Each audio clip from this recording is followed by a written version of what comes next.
क्या चल रहा है guys, this is Akshat Soni and you guys are watching interesting channel AS hacks. तो स्वागत है आपका एक होली स्पेशल वीडियो के अंदर, जहां पर मैं आज आप लोगों को बताने वाला हूं कुछ ऐसे होली के टिप्स एंड ट्रिक्स या फिर आप कह लो होली फोटोग्राफी वीडियोग्राफी आइडियाज, और शूटिंग के टाइम आप लोगों को किस तरह की लाइटिंग कंडीशन रखनी है, किस तरह के एलिमेंट्स वगैरह अपनी फ्रेम के अंदर रखने हैं। इस वीडियो को हम लोग 4 पार्ट्स में डिवाइड करेंगे। सबसे पहला हमारा मॉडल, तो हमारे मॉडल को हमको क्या पहनाना है, किस तरह की उसकी ड्रेसेस होगी, किस तरह के उसके ऑर्नामेंट्स होंगे। Second thing is videography tips and tricks. Next is photography. तो फोटोग्राफी के अंदर मैं आपको मल्टीपल फोटोग्राफी के एग्जांपल्स बताऊंगा, अलग अलग फोटोग्राफी के आइडियाज दूंगा। एंड जो लास्ट पार्ट होगा हमारी वीडियो का वो होगा डूज एंड डोंट्स। और ये जितना भी हमारा पूरा शूट था, जितना भी हमारे फोटोज वगैरह हमने क्लिक किए, वो सब हमने बहुत ही ज्यादा बेसिक लाइटनिंग कंडीशन, बहुत ज्यादा बेसिक कैमरा और बहुत ज्यादा बेसिक किट लेंस से शूट किया है। तो इसको आप लोग जो है डायरेक्टली अपने फोन वगैरह से रिकॉर्ड कर सकते हो। तो स्टार्ट करते हैं हम हमारे मॉडल से। तो देखो, आपको मॉडल को सबसे पहले तो एक वाइब्रेंट कलर की ड्रेस पहनानी है। बहुत ज्यादा एक्सट्रीम डार्क होते हैं, उनको तो आपको अवॉइड ही करना है, जस्ट लाइक ब्राउन हो गया, ब्लैक हो गया। उसके बाद आते हैं मॉडल का फेस। तो देखो, मॉडल के फेस के ऊपर आपको बहुत ज्यादा मेकअप बिल्कुल नहीं करना, क्योंकि उसके ऊपर हम लोग गुलाल वगैरह का भी एलिमेंट्स वगैरह ऐड करेंगे। बाकी आप चाहें अगर क्लीन लुक, तो उसके लिए आप दोनों तरफ जो है अलग अलग कलर के गुलाल लगा सकते हैं मॉडल के फेस के ऊपर। देन बात करते हैं मॉडल के ऑर्नामेंट्स की। तो यार देखो, यहाँ पर हम लोगों ने हमारे मॉडल को जो है एक डिसेंट से इयररिंग्स पहनाए थे, जो कि ऑक्सीडाइज्ड इयररिंग्स होते हैं। एंड यहाँ पर हमारे मॉडल से गलती हो गई कि उसने हाथ में कोई भी चूड़ी वगैरह नहीं पहनी थी, तो जिस कारण से उसका हाथ वगैरह काफी खाली आ रहे थे। इवन उसके नेक में भी कुछ नेकलेस वगैरह टाइप नहीं था। चलते हैं अपन वीडियोग्राफी वाली साइड में। सो बेसिकली देखो, यहाँ पर ये हमारा डांस शूट था। अगर आप नॉर्मल घर में भी फोटोज वीडियोस क्लिक करो तो भी आपको इस चीज का ध्यान रखना है। जैसे कि एक डांस वीडियो थी, तो हम लोग ने यहाँ पर क्या करा कि हमारा जो लेंस है उसको 45 mm पर स्विच करा। हमारा जो वीडियो रिजोल्यूशन था उसको रखा हमने 1080 60 fps पर। जो 60 fps पर हमने रिकॉर्ड करे वो शॉट्स वो थे जहाँ पर बहुत ज्यादा मोशन था, जहाँ पर हम लोग को नीड पड़ सकती थी स्लो करने की। और बाकी 4 के 30 fps पर हमने नॉर्मल जो बाकी डिसेंट शॉट्स थे उन सभी को कैप्चर किया।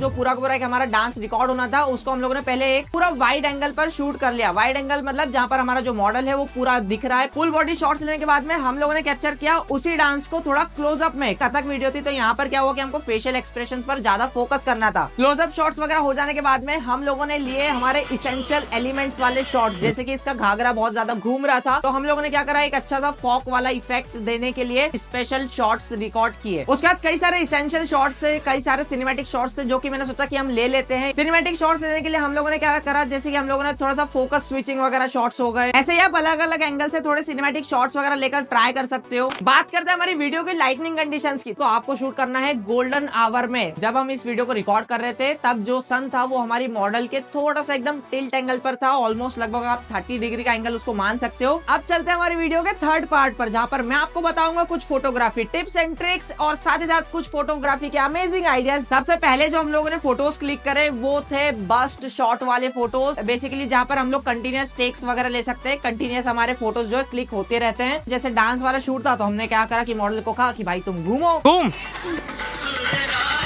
तो जैसे हमारा मॉडल घूम रहा था, वैसे हम लोग ने बस हमारे शटर को क्लिक करके रखा था। एंड यहाँ पर हमारे पास बहुत सारे एकदम कंटिन्यूस लाइन से फोटोज मिल गए, जिसमें से आप कोई भी एक सिलेक्ट कर सकते हो, 2 सिलेक्ट कर सकते हो। नेक्स्ट जो हमारी टिप है वो ब्रस्ट शॉट से ही रिलेटेड है। क्लिक तो बस्ट शॉट्स की है, पर साथ ही साथ ऐड करा गुलाल का एलिमेंट। बस्ट मोड पर स्विच करने के बाद में जब आप गुलाल को अपने सब्जेक्ट और लेंस के बीच में जब ड्रॉप करोगे, तो भी आपको कुछ इस तरह की बहुत सारी अच्छी इमेजेस देखने को मिल सकती है। अब यहाँ पर जिस चीज का आपको ध्यान रखना है वो ये है कि जब भी आप ऐसे गुलाल वाले बस्ट शॉट्स ले रहे हो, तो वो आपको डायरेक्ट सनलाइट में या फिर एकदम हार्श सनलाइट में नहीं लेना है। तो उस वक्त क्या प्रॉब्लम है कि हमारा जो गुलाल था वो दिख ही नहीं रहा था। पर फिर जब हम लोगों ने सेम शॉट को शाम के टाइम लगभग कुछ 5 साढ़े 5 बजे शूट करा, जब एकदम सन सेट होने वाला था, तब यहाँ पर हमारे को गुलाल का एकदम काफी ज्यादा एक अच्छी सी फ्रेम देखने को मिली। अब ये जो नेक्स्ट वाली टिप है, इसके अंदर आपको बनानी है एक नेचुरल फ्रेम। नेचुरल फ्रेम कैसी है, अपने सब्जेक्ट के अराउंड में। तो वहाँ पर आप बेसिकली हमारे सब्जेक्ट के हाथ को यूज कर सकते हो, जस्ट लाइक कुछ इस तरह के पोजेस। जैसे कि हम लोगों ने यहाँ पर एक नेचुरल लीफ की फ्रेम बनाई, जिसमें हमने क्या करा कि लीफ के एक तरफ तो हमारा मॉडल था एंड दूसरी तरफ था हमारा कैमरा। यहाँ पर आपको ये ध्यान रखना है कि आपका जो मॉडल है वो लीफ से थोड़ा सा दूर हो। अब आपको एक लास्ट ट्रिक बताता हूँ।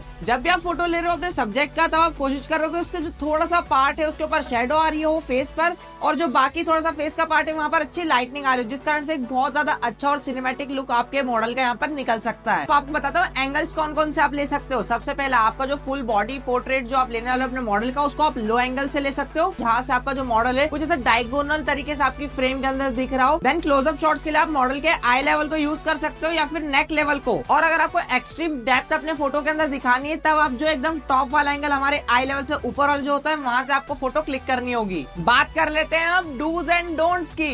अगर आप फोन से फोटोग्राफी कर रहे हो तो मैनुअल मोड या फिर प्रो मोड का यूज करना मत भूलना, जिससे कि आप अपना एक्सपोजर, शटर स्पीड, आईएसओ सभी को कंट्रोल कर सकोगे, जिसका ट्यूटोरियल मैंने अपने यूट्यूब चैनल पर ऑलरेडी दे रखा है, जिसकी लिंक आपको ऊपर आई कार्ड में भी शो हो रही होगी या फिर आप चाहो तो डिस्क्रिप्शन से भी जाकर उसको देख सकते हो। अगर आप क्लोजअप शॉट्स ले रहे हैं तो फोन के अंदर आपको 1x पर शॉट नहीं लेना है, 1.5 या फिर 2x तक के जूम पर आपको ये क्लोजअप शॉट्स लेने हैं। और अगर आप कैमरा यूज कर रहे हैं तो वहां पर आपको अप्रोक्सीमेटली 45mm टू 50mm पर शूट करना है। आउटडोर कंडीशन में शूट कर रहे हो तो शाम के टाइम यानी कि सनसेट या फिर सुबह के टाइम, सनराइज के टाइम शूट करना। अदरवाइज अगर इंडोर कंडीशन में शूट कर रहे हो तो आपके पास एक प्रॉपर लाइटनिंग सेटअप होना चाहिए। अब आपको बताता हूँ क्या आपको नहीं करना है, क्योंकि वो काम हम लोग ऑलरेडी कर चुके हैं, हमको बहुत ज्यादा नुकसान हुआ उससे। सबसे पहली बात, जब भी आप अपने मॉडल के ऊपर गुलाल उड़ा रहे हो ध्यान रखना कि मॉडल के फेस के ऊपर डायरेक्ट गुलाल ना जाए, वरना कुछ इस तरीके के फोटोज आपके आएंगे। नेक्स्ट आपको अपने मॉडल के ऑर्नामेंट्स का बहुत ध्यान रखना होगा। मॉडल के हाथ या फिर नेक वगैरह खाली रहेंगे तो वो फोटोज इतने ज्यादा अच्छे नहीं लगते। सो बस यही थे कुछ आइडियाज, टिप्स एंड ट्रिक्स जो कि मैं आपको आपके होली के प्रोडक्शन के लिए देना चाहता था। आप सभी को मेरी तरफ से और मेरी टीम की तरफ से हैप्पी होली। और इसी बात पर इस वीडियो को लाइक करते हुए हम लोगों को सब्सक्राइब कर लीजिए और बेल नोटिफिकेशन कॉल पे सेट कर दीजिए, क्योंकि आपके लिए ऐसी हेल्पफुल वीडियोस और इंटरेस्टिंग वीडियोस लेकर आते रहते हैं। तब तक के लिए जय हिंद, जय भारत।